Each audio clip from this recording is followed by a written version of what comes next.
నమస్కారం, welcome to I dream. ధర్మ మార్గం విత్ విజిత కార్యక్రమానికి స్వాగతం.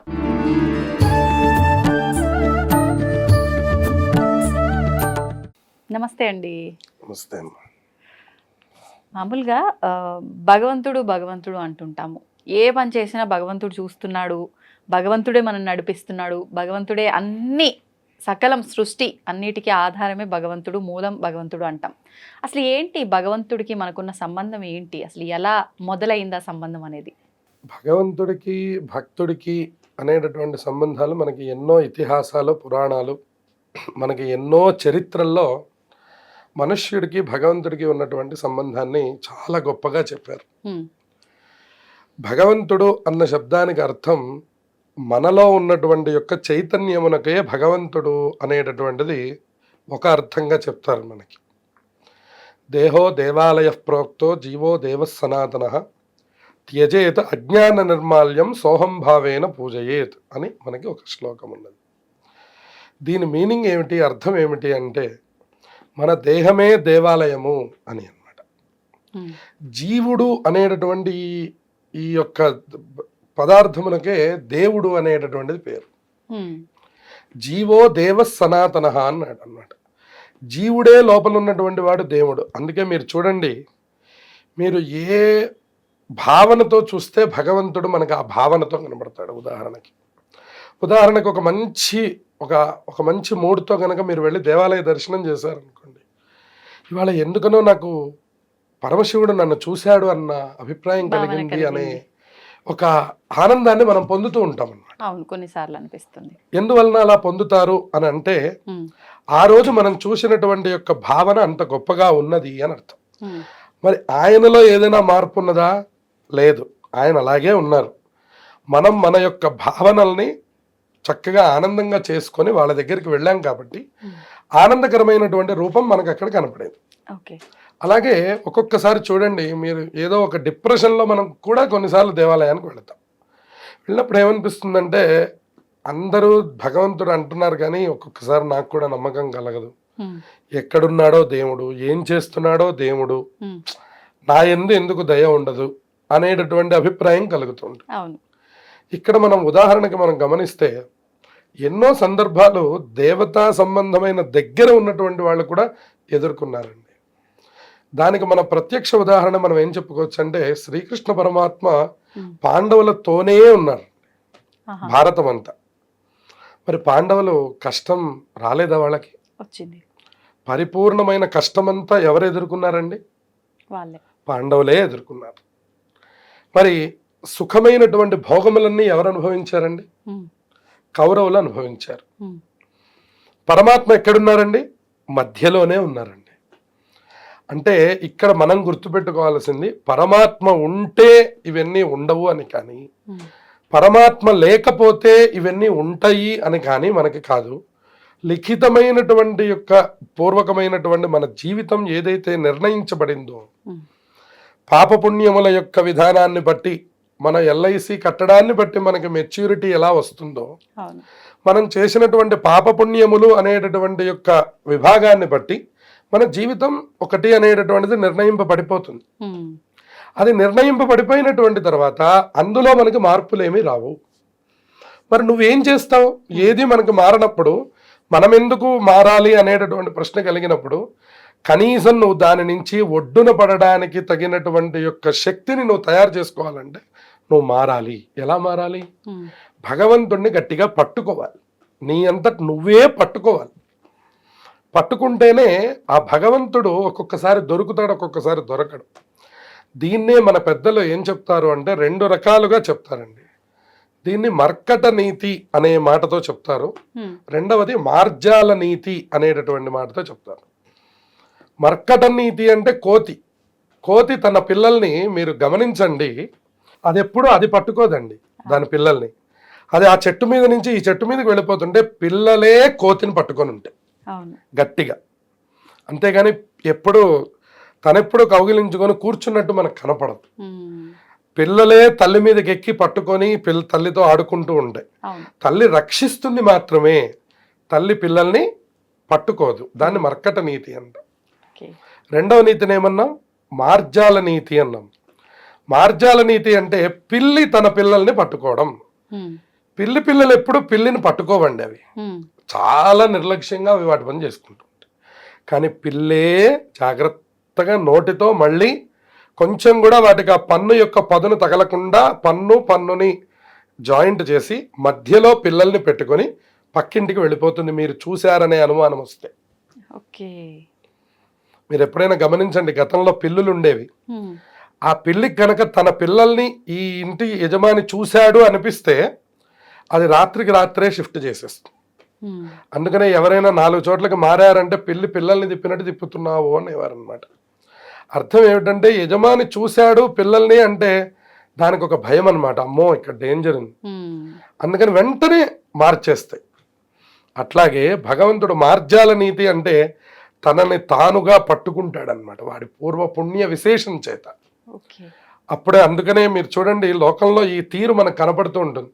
నేను ఇన్ని పూజలు చేస్తాను కదా, నేను ఇంత భగవంతుడికి దగ్గరగా ఉంటాను కదా, నిద్రలేస్తే గుళ్ళో అసలు బండలన్నీ తుడిచేది నేనే కదా, నిద్రలేస్తే భగవంతుడికి పూలు కోసిచ్చేది నేనే కదా, నాకు కష్టం ఏంటి, ఊరికనే వచ్చి 2 చేతులు జోడించి వెళ్ళిపోయేటటువంటి వాళ్ళకి కష్టాలు తీరిపోవడం ఏమిటి అని ఒక ప్రశ్న ఒక ఆవిడ నన్ను అడిగారు.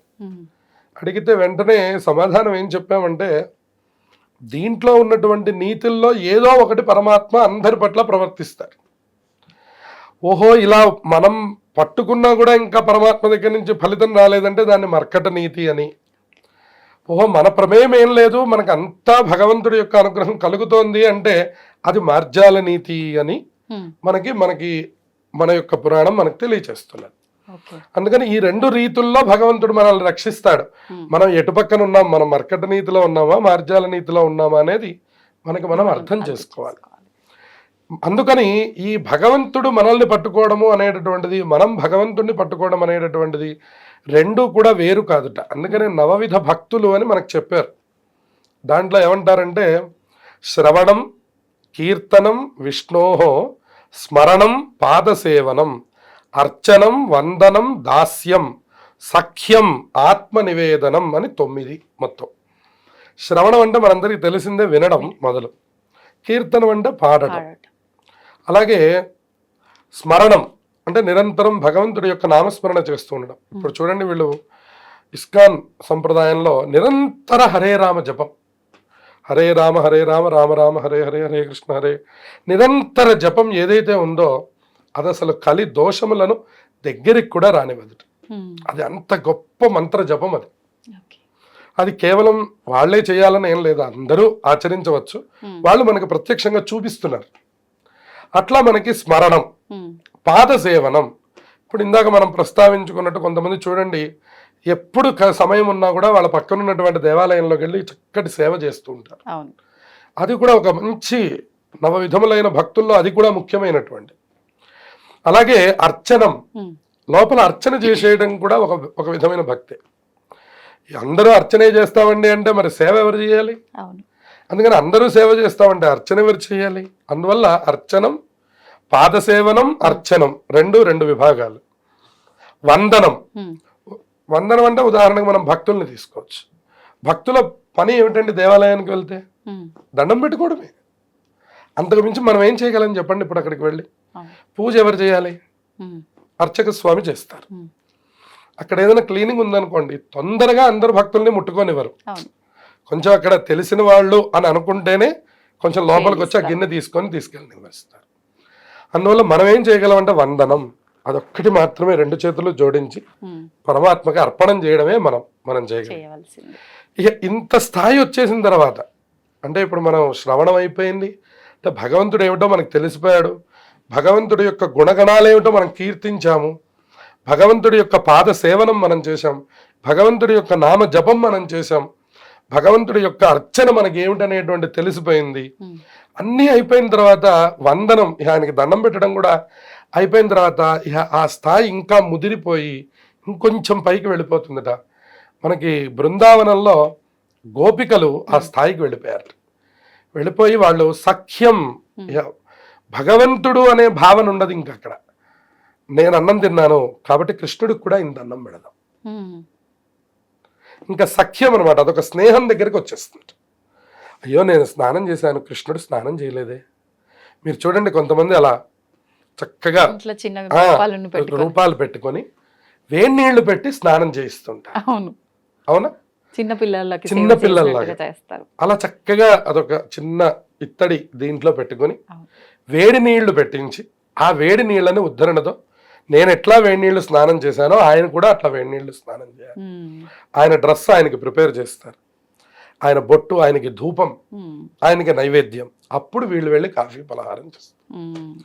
దీన్ని సఖ్యభక్తి అంది శాస్త్రం అన్నమాట.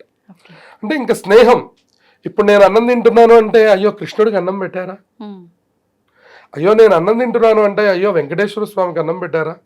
ఇప్పటికీ బాబా గారి దగ్గర ఆ స్థితి మనం ఫాలో అవుతూ ఉంటారు కొంతమంది. మనం అన్నం తింటున్నాము అంటే వెండి పళ్ళెంలో తీసుకుని వెళ్ళి మూత పెట్టి పెడతారు. అది కదులుతుందా కదలదా తర్వాత విషయం, అది వాళ్ళ భక్తికి విడిచిపెట్టండి. వెండి పళ్ళెంలో 2 రోటీలు, ఇంత కూర, ఇంత ఇవి వేసుకొని వెళ్ళి అక్కడ పెట్టేసి వాటి మీద మూత పెడతారు. నీకు ఎప్పుడు ఆకలి అయితే అప్పుడు తినను. ఉదాహరణకి మనం మన పిల్లవాడికి ఎట్లా ఏర్పాటు చేస్తామో అట్లా ఏర్పాటు చేస్తాం. పడుకోబోయే ముందర వెండి గ్లాసులో పాలు అక్కడ పెట్టి వచ్చి పడుకుంటారు. ఇటువంటివి ఎన్నో లోకంలో జరుగుతున్నాయి. దీన్ని సఖ్యభక్తి అంటున్నారు. ఇక చివరికి ఏమైపోయిందంటే ఆత్మనివేదనం. ఇక నువ్వు వేరు కాదు, నేను వేరు కాదు. ఇక్కడ పరమాత్మ ఉన్నాడండి, ఇక్కడ పరమాత్మ లేడండి అనడానికి అవకాశం లేదు. ఇంకా ఆ స్థితికి వెళ్ళిపోయాం. అద్వైతం. ఇంకా 2 ఉన్నాయని చూడట్లేదు. పరమాత్మ ఎక్కడున్నాడు అంటే ఇక్కడే ఉన్నాడు పరమాత్మ. పరమాత్మ ఎదురుకుండా ఉన్నాడు అంటే ఎదురుకుండా ఉన్నవాడు పరమాత్మ కాదు, నేనే పరమాత్మ. అహమేవ అహం బ్రహ్మాస్మి అనే స్థితిలోకి వెళ్ళిపోతుంది. అందుకని అలా ఒక్కొక్క స్టెప్ ద్వారా ఒక్కొక్క మెట్టు ఎక్కి మనం కూడా పరమాత్మలోకి ఐక్యమైపోవడమే. దీన్ని నిర్గుణమైనటువంటి యొక్క ఉపాసన అంటాం అన్నమాట. ఈ నిర్గుణ ఉపాసన రావడానికి ముందు సగుణ ఉపాసన కావాలి. ఉదాహరణకి అమ్మా నాన్నల దగ్గర నుంచి మన జీవితం మొదలైంది అనుకోండి. మనం నిద్ర లేచి చూడడం మొదలుపెట్టినటువంటి తర్వాత నుంచి మనం మొట్టమొదట అమ్మ అంటాం, తర్వాత నాన్న అంటాం, తర్వాత అన్నయ్య, అక్కయ్య. ఇలా మనం మన బంధాలన్నింటినీ అమ్మ ద్వారా లోకంలోకి తెలుసుకుంటాం. ఈయన నీ మామయ్య, ఈయన మీ అత్తయ్య, ఇలా మనకి చెప్తారు. ఈవిడ మీ అమ్మమ్మ, ఈవిడ మీ తాతయ్య. ఇట్లా మనకు అన్నీ చెప్పిన తర్వాత ఒక 50 పరిచయాలు చెప్పారనుకోండి, మనకు కొన్ని అనుమానాలు వస్తాయి. ఏమిటి ఇంతమంది ఉన్నారేమిటి అనేటటువంటి అనుమానాలు వస్తాయి అన్నమాట. 50 మంది ఉన్నారా నా బంధువులు అని.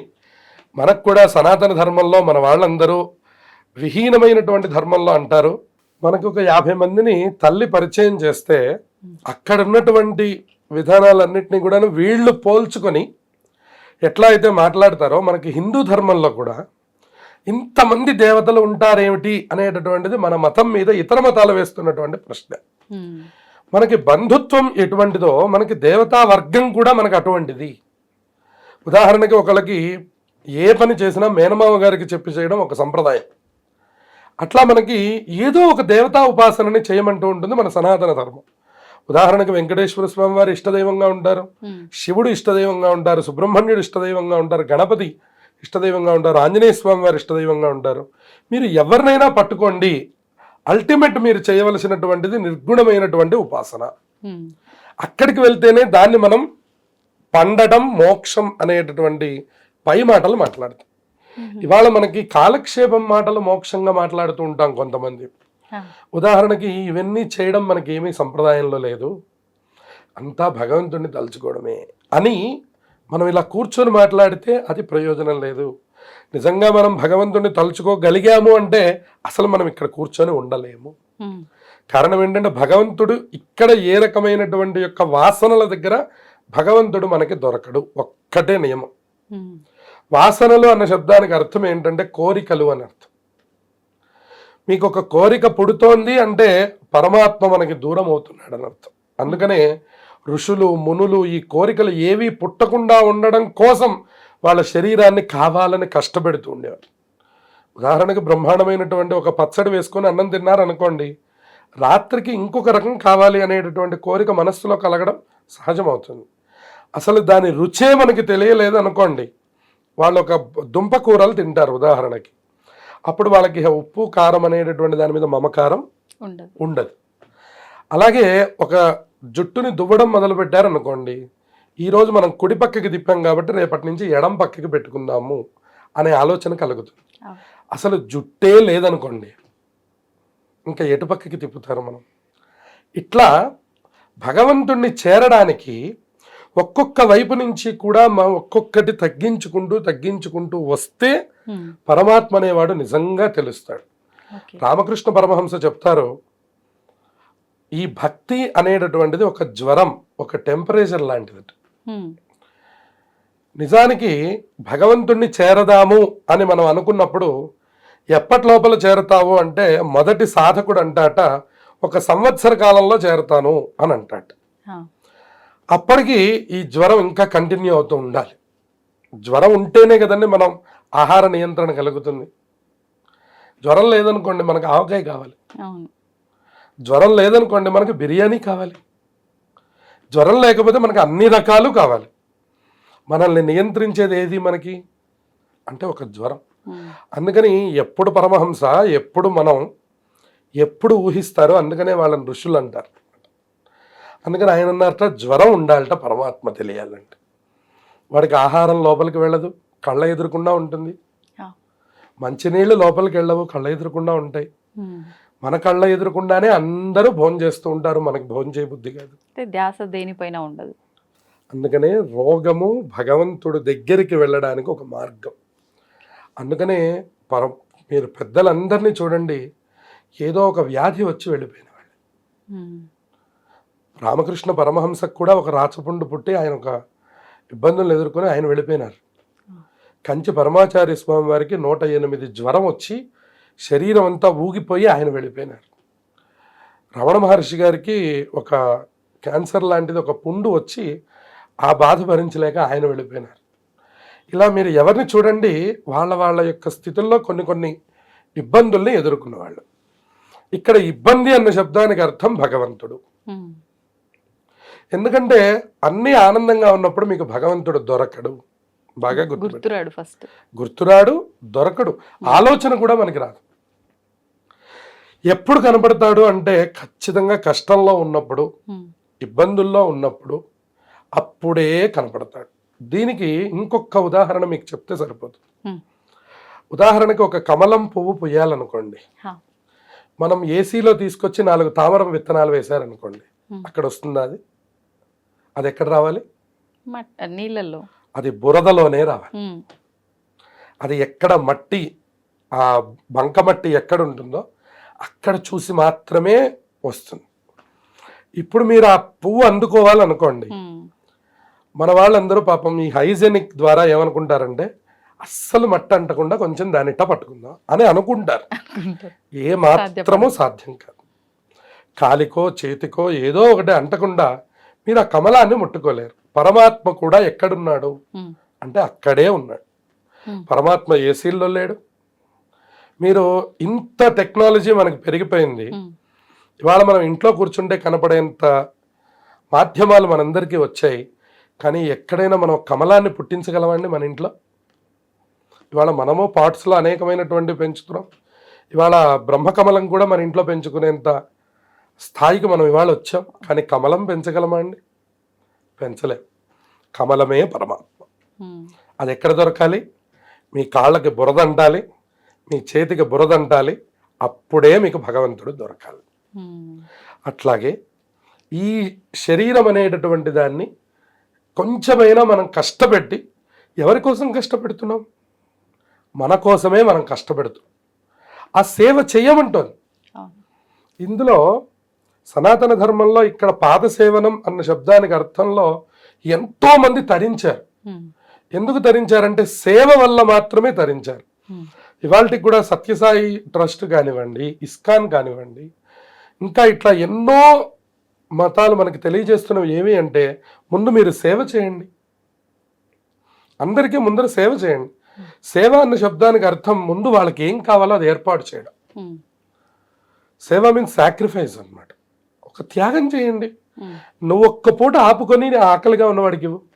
అరే 90 పూటలు నేనే తింటున్నాను, ఇంత భగవంతుడు ఇంత శరీరాన్ని ఇచ్చాడు, ఒక్క పూట భోజనం ఆపమా మనం? ఆపచ్చు. ఈ త్యాగం మొదలైతే పరమాత్మకి నిన్ను చూడడం మొదలవుతుంది. అందుకని త్యాగము, ప్రేమ, సేవ, ఈ మూడిటి ద్వారానే మనం పరమాత్మని చేరుకోగలుగుతాం.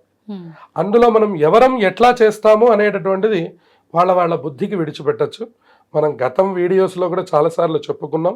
నిరంతరం సేవ చేయండి, నిరంతరంగా మీ యొక్క ద్రవ్యాన్ని త్యాగం చేయండి, మీ కుటుంబం కోసం కొంత కేటాయించుకోండి, సమాజం కోసం కొంత కేటాయించండి, దానం కోసం కొంత కేటాయించండి, అందరికీ ఉపయోగపడే ప్రయత్నం చేయండి. ఎందుకంటే అందరికీ పరమాత్మ ఐశ్వర్యాన్ని ఇవ్వడు. మనల్ని సెలెక్ట్ చేసుకొని పరమాత్మ మనకు ఐశ్వర్యాన్ని ఇస్తున్నాడు అంటే నువ్వు ఈ పని చెయ్యరా అని అర్థం అన్నమాట. అది మీరు గ్రహించలేదనుకోండి, ఈ ఐశ్వర్యం పాపం రూపంలో వెనకాల పెరిగిపోతుంది. ఆ తర్వాత మనకు అది వ్యాధి రూపంలో ముందరకు వచ్చేస్తుంది. ఆ వచ్చినటువంటి తర్వాత మనం తీసుకువెళ్ళి ఎవరికో పెడతాం. అందుకనే లక్షాధికారైన లవణమన్నమే కాని మెరుగు బంగారంబు మింగపోడు.